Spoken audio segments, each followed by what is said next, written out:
ကျွန်တော်ရဲ့ဖခင်မဲတော်ရင်တော်ဝင်ကြီးဟိုတဲ့အရှိရဲ့ဖခင်မဲတော်တာယာဝတီမင်းကအခုလိုညီလာခံမှာအမှန်ကိုအမှန်တိုင်းရှောက်တင်ခဲ့လို့ရင်ဘတ်ကိုထုတ်တတ်ခဲ့တဲ့လှမ်းပါဗျာကျွန်တော်မင်းလက်ထက်မှာပါနော်မင်းတို့မင်းလက်ထက်မှာရောမင်းဥဖို့လိုင်းဆိုတဲ့ဝင်ကြီးပါရှိနေလို့ဒါမှအဲ့ဝင်ကြီးကဘာကြောင့်နာမည်ကြီးလဲဆိုတော့အမှန်ကိုအမှန်တိုင်းတက်တိရှိရှိပြောရဲဆိုရဲပေါ့နော်ဘယင်ဆိုလို့လည်းကြောက်မလို့နော်ဟောလုံးရင်ပြောရင်တနေ့မှာပေါ့နော်ညီလာခံဝင်တဲ့အခါကျတော့ဘယင်ကိုသူကကြပြားလေးတစ်ပုတ်ရေးပြီးတော့ပိတ်ဆက်လိုက်တာပေါ့ဘယင်ကဖတ်ကြည့်လိုက်ပြီးတော့မှဘယင်ကထောင်းနဲ့ဒေါသထွက်သွားတယ်ဆိုတော့ဒီကြပြားလေးကဒေါသထွက်เสียဘာပါလဲဆိုတော့ပြောပြ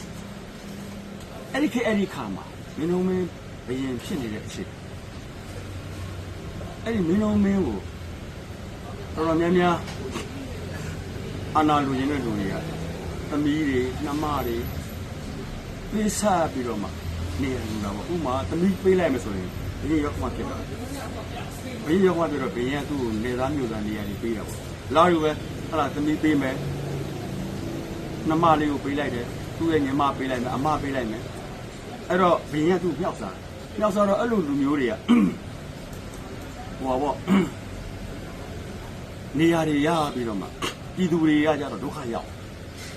နောက်သူတို့ကပြည်သူတွေပေါ်မှာလဲဟိုဟုတ်ဒီပတ်တိမောချုပ်တတ်ဘူးသူတို့ကနေရာတွေရချမ်းသာကြွယ်ဝလာအဲ့တော့ဝင်ကြီးတပါးဖြစ်တဲ့ရုံမင်းကြီးကိုလာရင်ဆိုတာတနေ့ဒီကိစ္စပြောမယ်ဆိုတော့မှကြစ်ခဲတာတနေ့ညီလာခံမှာအဲ့လိုကြပြားလေးရေးပေးလိုက်ကြပြားထဲမှာဘာရေးလိုက်လဲဆိုတော့အမနှမသမီးလာကိုခရဆက်သွင်းလက်ဆောင်နေမင်းဆိုးချစ်မြတ်သူအမတ်တွေအတမတိတတိကင်းกว่าခုံကြီးတာကြည်ရွာပြက်ကြောင်းတရားတည်ပြောချင်တာကတော့အမတွေနှမတွေသမီးတွေဘယင်ဆက်တယ်ဘယင်ကသူတို့ပါသားပေးတယ်နေရာတွေပေးတယ်မျိုးသားဝင်ကြီးပါညာကြီးတွေပေးတယ်အဲ့ကောင်တွေကစီမံခန့်ခွဲမှုတွေဆိုလည်းဘာမှမတက်ဘူးသမီးနှမပေးလို့ဆိုတာဟလာလူကြီးနေရာတွေရလာတဲ့ခါကျတော့တိုင်းပြည်ကိုလည်းစီမံမအုပ်ချုပ်တတ်ဘူးနောက်တော့ဘာတွေဖြစ်လဲဆိုတော့သူတို့ရဲ့အတ္တစိတ်နဲ့ဟိုပေါ့နော်သူတို့ကချမ်းသာကြွယ်ဝလာတယ်ဒါပေမဲ့ပြည်သူတွေကငတ်ပြက်ဒုက္ခရောက်ဒါကိုအရင်သိတော့သူအဲ့ကပြားကြီးရေးပေးလိုက်ပြန်ပြောပြမယ်အမနှမသမီးလောက်ခရဆက်နေလက်ဆောင်ပြီး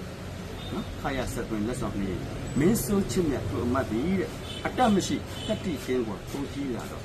ကြီးရွာပြက်ကြောင်တရားတည်အဲ့ဒါနဲ့မင်းတို့မရဟေးပို့လိုက်တရားသူဘေးနားမှာရှိတဲ့နှောင်ဆွဲထုတ်ပြီးတော့နော်သူဘေးနားမှာနှောင်ဆွဲထုတ်ပြီးတော့မောင်မင်းဒီလန်ကြောင်းသိလာတယ်အဲ့ကောင်ပြီးရွဲ့နော်အခုပြောရဲ့ဇက်လန်းမှာအဲ့ဒီကောင်ပြီးပဲမင်းတို့မင်းကဘေးကနှောင်ဆွဲထုတ်လိုက်နော်တို့ရာဇဝင်မှာ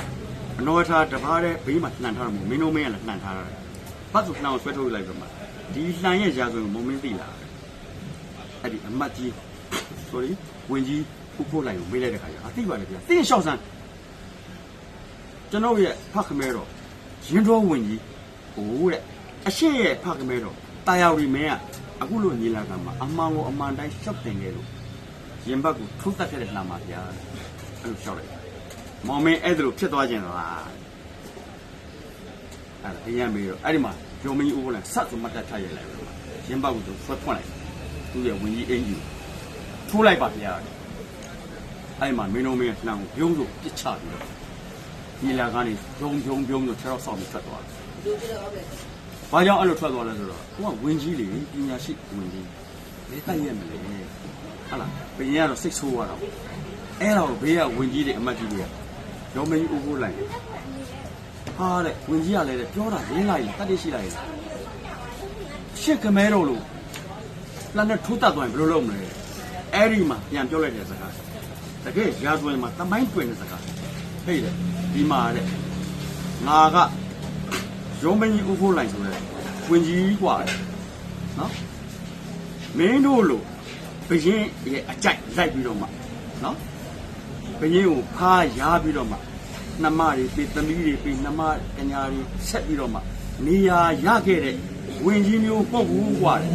နော်မင်းတို့ကတော့သမီးတွေနှမတွေပြီးဘရင်ကပါစားမြောက်စားလုပ်ပြီးတော့မှမင်းတို့လိုက်မင်းကြိုက်ဆောင် မင်းတို့လိုက်ပြောပြီးတော့မှမင်းကနေတော့သဘောကျလို့မင်းတို့ဟုတ်လားယာဒူးယာကနေခန့်ထားတာနော်ဒါပေမဲ့ပြည်သူတွေကိုပြန်ကြည့်လိုက်တယ်မင်းတို့တော့ချမ်းသာနေတယ်ပြည်သူမှာမွဲနေတယ်စားစရာမရှိဘူးနော်အဲ့တော့ငါကပြည်သူဘက်ကရက်တည်ပြီးတော့မှ